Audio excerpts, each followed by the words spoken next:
We're going to move now to another bit of medicine for our troubled souls from the Reverend Franklin Ruff. Reverend Franklin Ruff is pastor of First Baptist Church in Stillwell, Kansas. Very happy to have another Kansan here, and is the Red co-chair of the recently formed Braver Angels Kansas City Alliance. Reverend, what would you like to tell us? Well, thank you, April.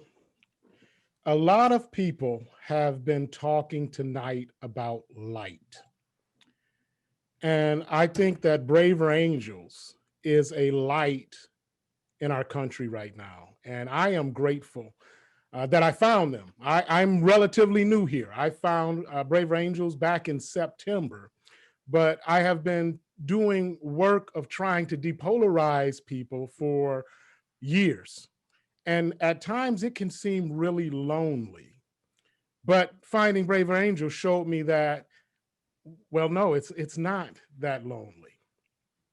And I believe that Braver Angels is an organization that is needed at such a time as this. I love my country. And I look back on January 6th, and I saw the very image of our nation stormed. And I was angry. I saw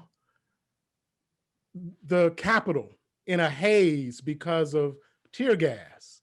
And I was saying to myself, this doesn't make any sense. This should not be happening. We should be better than this. This is what we profess in our founding documents. And then I began to think about the aftermath and how it was going to look for some of my friends and maybe even for myself. You see, when I talk about my political leanings, I call myself a pragmatic, right-leaning moderate. In political language, people will say I'm a conservative. And in Braver Angels language, I'm a red. And what I saw, what I was thinking is that there are going to be those that are going to attempt to make excuses for what's happening here. There are going to be those that are going to attempt to downplay it on one side. And on the other side, there are going to be those that are going to take all of us that have a similar political ideology and say that all of us are like those individuals who stormed the Capitol. And of course, there was that moment in which I thought maybe I'm wrong, because I saw my elected representatives come together as one and do their constitutional duty. And then the sun came up. I got a call from one of my friends who is a deep blue friend of mine. And we were talking about the events that had taken place. And he says to me, he says, well, what do you expect when you have an ideology and a party that is full of racists, misogynists, xenophobes, homophobes, and transphobes? And I said, is that how you think of me? And he said, no, you're one of the few good ones. I asked him, should I be offended by that? And he said, of course you shouldn't be offended, because it's the truth and the truth shouldn't offend you.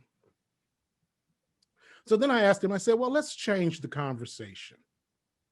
Let's say we're talking about Black men. And you say to me, well, you know, Black men, they're criminals.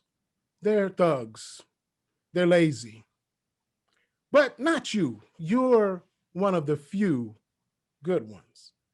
Should I be offended then? And he said, well, of course, because that's not true. And I said, yes, you're right. That's not true. And guess what? The vision that you have of my friends, the vision that you have of the people who have ideology similar to mine, that's not true either. We all want mostly the same things. We want to take different paths. And yes, we have some really big differences, but we can come together and we can overcome them.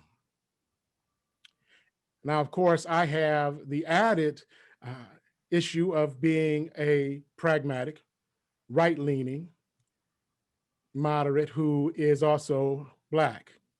So there's those additional name callings that take place, such as sellout or race traitor. But guess what?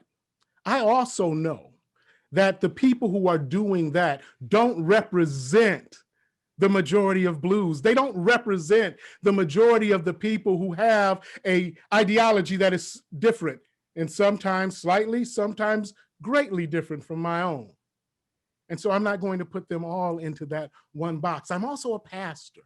And as a Christian pastor who's been called to this church, I'm called to pastor, to teach, and to love my entire congregation, not just the Reds and not just the Blues. And so this work, sometimes it can be hard, it takes long, it can be stressful, and it can be exhausting. And if I'm honest with you right now, I'm kind of exhausted. But the work needs to be done.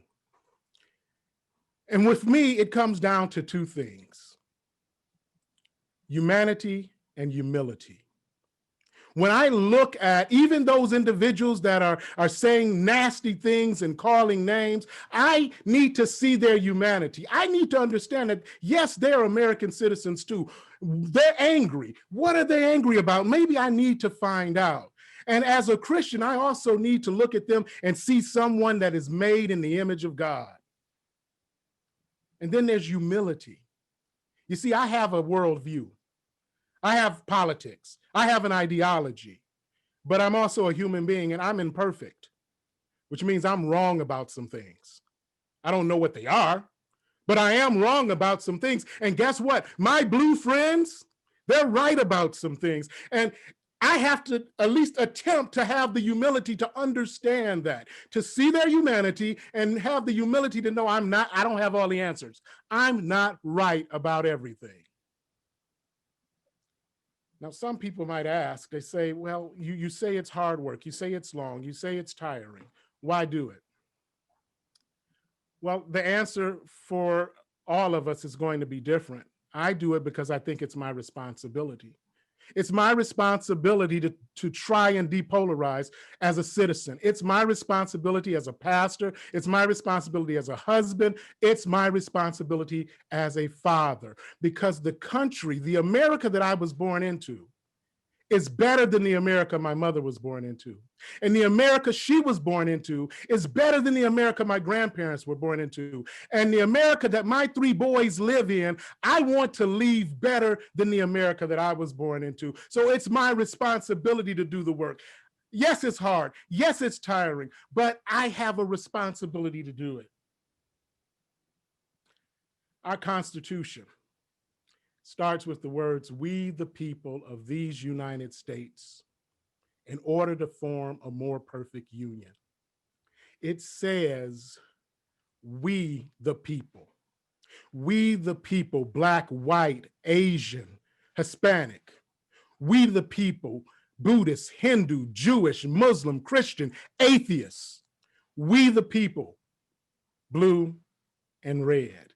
It's going to take an organization it's going to take us, those of us who are braver angels, to shine that light and to be we the people that comes together to depolarize and to help to make that more perfect union, so that I can leave a better country for my children and for my grandchildren than I had. And don't get me wrong, I feel that I came into a pretty darn good country, but it's not perfect, and we can make it better. And I think one of the first things that we can do to make it better is to look and see the humanities of others and to be humble. No, we don't have all the answers. So one of the things that I want to do is I want to say to our incoming administration, to President-elect Joe Biden and Vice President Kamala Harris, I want to wish them the best. Because if they do well, if they succeed, if that administration succeeds, we all succeed. I want to look at the incoming Congress and say, good luck, and I hope you do well, because if they do well, we all do well. And I want to just encourage all of us to see the humanity in those that are different from us, and to have a little bit of humility in knowing that we don't have all the answers. And I think if we do that, we can take a few steps towards making that more perfect union for our children and their children. Thank you much.